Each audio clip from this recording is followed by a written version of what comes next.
Le RN qui s'en prend à Kylian Mbappé. Écoutez bien, on en parle après. On voit monter de tous côtés, de nouveau, cette idée, voilà, entre guillemets, la France blanche et la France issue de l'immigration. Oui, enfin là, je crois pas tant que ce soit de cela qu'il s'agit. D'ailleurs, j'ai trouvé la réponse de Jordan Bardella excellente, par ailleurs.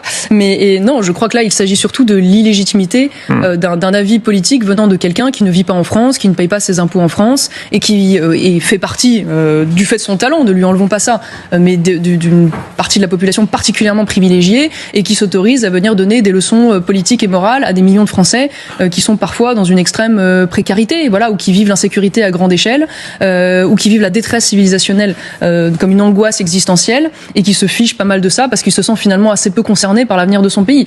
Jordan Bardella aussi a réagi directement. Il a dit: moi je sais ce qui arrive lorsque Kylian Mbappé quitte le PSG, le club gagne la Ligue des Champions et peut-être même une deuxième. Qui est suivi par Marine Le Pen qui dit que Kylian Mbappé dit qu'il ne veut pas qu'on gagne les élections. Ça m'a rassure carrément.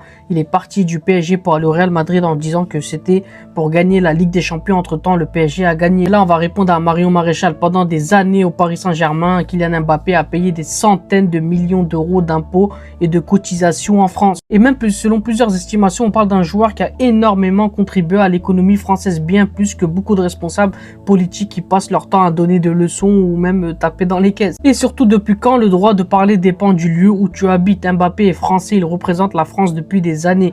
Il a porté le pays sur ses épaules pendant des Coupes du Monde. En 2018, il a participé à offrir une deuxième étoile à la France entière. Des millions de Français ont vibré grâce à lui, il faut dire la vérité. Et en plus, il faut pas oublier, il a toujours des sociétés en France, donc il continue de payer. Pendant que ces gens-là font des discours sur la fierté nationale, Kylian, lui, il finance cette nation concrètement.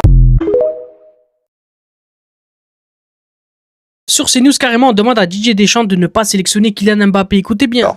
Non, mais je le pense sincèrement. J'aimerais bien que Deschamps le prenne pas dans la liste pour la Coupe du Monde. Mbappé.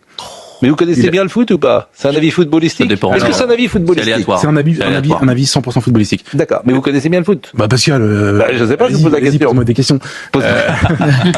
Et pourquoi? En fait, c'est comme jurisprudence. C'est jurisprudence Jacquet. Comme il avait écarté Eric Cantona, le meilleur joueur de l'époque. Déjà, premièrement. Deuxièmement, les équipes dont il part jouent mieux sans lui.